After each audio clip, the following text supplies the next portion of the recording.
I moved out of my apartment and bought a house in December 2019. My mum died in February 2024. My mum never got to see the inside of my house. She was too handicapped due to having Parkinson's disease for 20 years.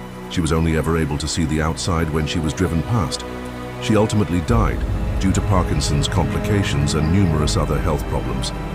When she was in the ICU and we were saying goodbye to her shortly before they were disconnecting her from life support due to dwindling and fading brain activity, I told her to give me a sign that she saw the inside of my house. I told her not to haunt my house, but to please let me know you saw it once you are in nomadic spiritual form. In a conversation years before, she talked about how she wanted to get signs from her deceased father, but never got any. I reminded her of that conversation. A while later, as the doctors came in the room to announce themselves and disconnect everything, her eyes flew open for a few seconds, out of focus, but wide open. Then closed again to say goodbye and acknowledge us one last time. The morning of the funeral, my dad said he was wandering around my childhood home where he still lives looking for a comb when one randomly fell out of the Lazy Susan cabinet that is in the kitchen. There obviously is no reason why a comb would be in a kitchen cabinet. A few weeks later, my ductless mini split at my house turned on in my TV room while I was sitting in my chair. I was reading something and randomly felt a breeze. The only remote I have for it was upstairs next to my bed. There were a couple times I came downstairs after sleeping over the next few days after to find it on. Then it never happened again. I have a tape measure resting on a grandfather clock in my upstairs hallway. A few months after, there was a memorial service for recently deceased residents at the nursing home. She spent most of the last year and a half of her life. I am an overnight worker, so I couldn't go due to my work or sleep schedule. When I got out of bed after sleeping all day, the tape measure was laying on the ground next to the clock. Growing up, I was very close to my cousins. Although we aren't related by blood, I visited them often and I still do. For context, my cousins used to live with their grandparents, and one of them still does. Their grandparents have a large house in Chandler, Arizona, located in a cul-de-sac. The house has 2 stories, 3 bedrooms, and a large staircase. The story I'm about to share took place when I was around 5 years old, and my cousin was about 6. The adults were in the living room, while my cousin and I were playing with Hot Wheels at the bottom of the stairs. At some point, I looked up at the top of the stairs and saw a tall man in a frog or lizard costume with blacked out eyes and an open mouth. He was standing in front of an open door with the light off. As a child, this obviously terrified me, and I remember freezing in place, unable to move or speak. All I could do was start crying. After a couple of minutes, my cousin noticed that I was crying and staring at something, so he looked up too and had the same reaction. He grabbed my hand, and we both ran to the living room to tell the adults that we had seen the lizard man. Naturally, they brushed this off and told my brother to go check it out with us so we'd shut up. He was understandably annoyed, but agreed to take us upstairs. When we reached the top of the stairs, the door the creature had been standing in front of was now closed, with a teddy bear hanging from the doorknob. My brother then asked, "Where did you see it?" I pointed at the now closed door. He opened it, turned on the light, and walked in. After a moment, he said, "Nothing's there," and walked back downstairs. Now, I know this isn't the scariest story, but it has always bothered my cousin and me about what we saw that day.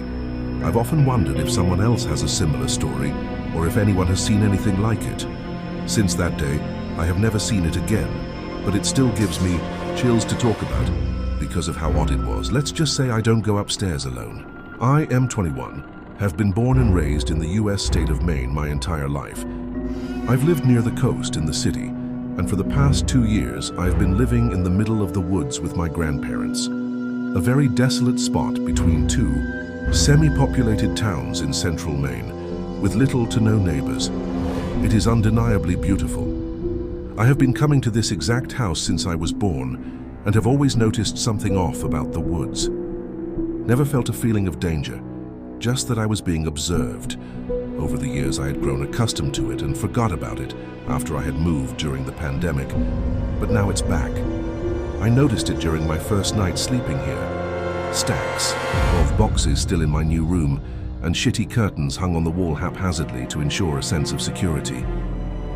At 4:32 a.m., I woke up to what I thought was a radio, right outside my door.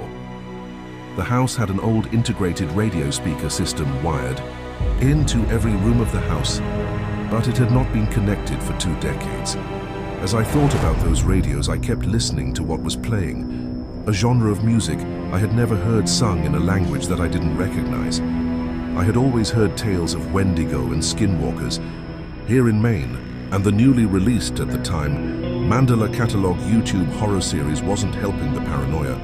I kept listening. At exactly 5:30 a.m. the noises stopped and the sun rose. I had never felt so scared in that house prior to that moment. Several months pass, and my grandfather gets sent to a veterans home due to his worsening condition. So now it is just myself and my grandmother. My grandfather would sometimes mention how he hears music in a language he didn't understand, but I just associated that with his dementia. My grandmother would hear it too, but I just didn't think much of it. After some time, it was October of 2024, no major activity that disturbed, spooked myself or my grandmother, and all was relatively going well. I had been going on walks down the main road at any time of day, and was feeling safe in my environment. Late October, it started to get colder, darker, and overall more desolate.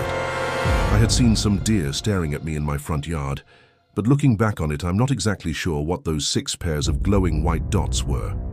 They were too high off the ground to be deer. I went out and measured relative to the tree they were near, and got around 11 feet. The snow kept falling over the coming weeks. The forest got quieter, and the days got shorter. I had heavy night owl tendencies due to my night shifts. I used to work, so I would go to bed anywhere from 4 a.m. to 7 a.m. Around mid-November is when the noises started. Light scratching on the siding of the house and slower thumping of heavy rhythmic footsteps outside. The tracks looked bipedal with a wide berth. I know bear, moose, deer, and human tracks well. This didn't look like any of those. I would mention it to neighbors, and they would just ask me to not talk about it. All they would say was, "Be careful." Keep in mind, these people had been living here longer than I've been alive. I started doing research and found that the town sat upon old Penobscot tribal land and was a common place for rituals and burials to be held. The sounds got louder and more invasive. The scratching became more of a carving motion, and the slow steps turned to a heavy and agile run. It was angry. I could sense that whatever was here didn't like me, or at least didn't like what I was.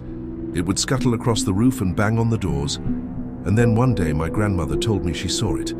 2 white glowing eyes outside of her window, beaming into her soul from the dark forest at precisely 3 a.m.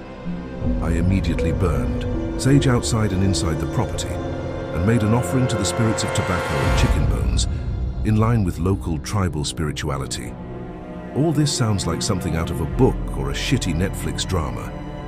But since that day, the weather has warmed up and the noises have stopped. My depression has gotten better and I don't stay up as late anymore. But every now and then I still get that feeling of being observed. And last night, as I passed by my old room across the hall to got to bed, I saw something big dash outside the window, shortly after we got a winter weather advisory. As the snow paints the landscape white, my anxiety grows.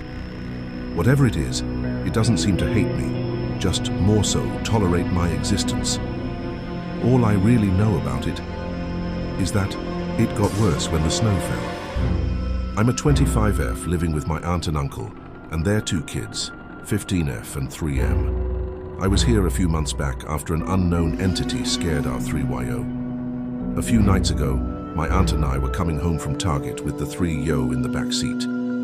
We were stopped at a red light when my aunt and I happened to look outside my window, and for a split second, we thought we saw what looked like a person crossing the main road without the crosswalk.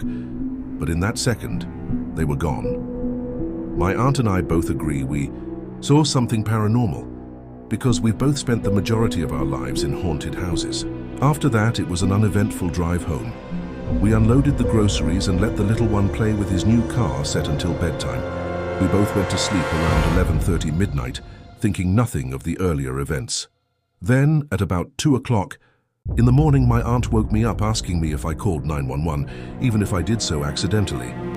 Like laying on my phone or something, because a patrol car was outside our house telling my aunt and uncle that someone on or near our address had called. 911.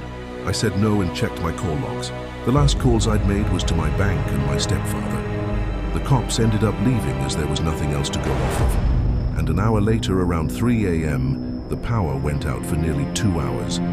The next day, we went over the strange, supposed 911 call and the sudden power outage, both of which happened the same night we saw that entity in the road. We think that whatever we saw might have followed us, leading me to consider contacting my friend's fiancé, who has experience dealing with hauntings and hexes, to see if she can rid the house of a possible negative energy. I'm hoping whatever it is, it can be gotten rid of before things potentially escalate. I mentioned this in passing in the What Is This subreddit, and didn't notice that there were some people that wanted to know more about it until after the thread was locked, so here I am to make things right. I don't have all the answers to what happened, but hopefully if this post reaches someone who might be experiencing something similar, it'll get them to talk openly about it and look for non-paranormal sources safely. When I was 12, my parents came home to tell my older sister and that they had bought a new house and took us over to see it. It was a 2164 SQFT single-level home, situated right off the fairway of a golf course, with lots of living space, 4 bedrooms and 2.5 baths.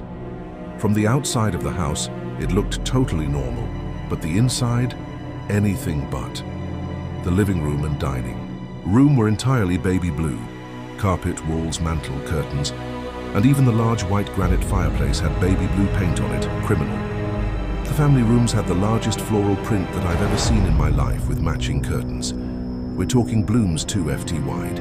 Every room had an outlandishly done theme. I thought my parents were crazy, but when we got to the bedrooms, I started to cry, refusing to live there, as every single bedroom door had a double-keyed deadbolt on it, the kind that can only be opened or locked with a key from either side of the door. I argued that the person that had been living there before was crazy. My parents assured me that it was just a woman who'd won the house in a divorce and let the house fall into foreclosure. Because it was so cheap for its size, $118K, they promised that they would renovate the entire place and replace all of those creepy bedroom doors. Took months for the house to be fully renovated, and as promised, it was a normal home again, though there was some tiny flecks of baby blue paint left on the chi. Rough granite fireplace. Thinking back, I can understand why my parents looked past its eccentricity, as it was a very nice house with a good floor plan. I'm still in agreement with 13 Yo Me when we finally moved in, that those deadbolts were a bad sign that my parents should have heeded. My parents ended up splitting up a few months later, so it was just my mom, sister, and myself living there. And me, I thought the house was haunted. At night, I would hear footsteps starting at the back end of the hall where my mom's bedroom was, and make their way down to my room at the front of the house. The first time I heard them, I turned my light on, stared at the ceiling, noting that there was a tiny hole in it just over my bed. I started staying awake at night reading until I heard the footsteps start, and then glare up at the tiny hole, pondering whether it was even big enough for someone to peer down into the room back at me. Out of curiosity, I checked the other rooms, and sure enough, they all had holes in the ceilings too. Because things were so turbulent there with my parents' divorce, I never said anything about it. The 3 of us were fighting all the time anyways, as our belongings kept mysteriously ending up in each other's rooms. I'd find things of my mum's or sister's in my room and be accused of stealing them when I had no idea how they ended up in there. Same thing would happen with my things, so that definitely added to the turbulence in the home, though I did try pointing out that there was something wrong with the house. My mum just got mad. Worse yet, one night during dinner, my mum found pins in her mashed potatoes just as she was about to take a bite. She accused my sister and I of trying to kill her, but I honestly don't know how the pins got in there. Hole in the ceiling, maybe? I don't know. Things got a lot more turbulent after that. One day, after 3 years of living there, I came home from school and sat down in the breakfast nook to do my homework as usual. I'd barely started working on it when I noticed that the room smelled very strongly of Old Spice, cologne my dad never used, and it had literally been 3 years since a man stepped foot in the house. In fear, I grabbed my homework, went straight out the nearby sliding glass door, and did my homework on the porch of the backyard, confident that golfers would be zero passing by as I worked. My sister came home about an hour later, and I rushed back into the house to tell her what I had experienced. We stood in the breakfast nook for a few minutes, sniffing the air, and nothing was there. She dismissed it as my imagination, but I didn't imagine it.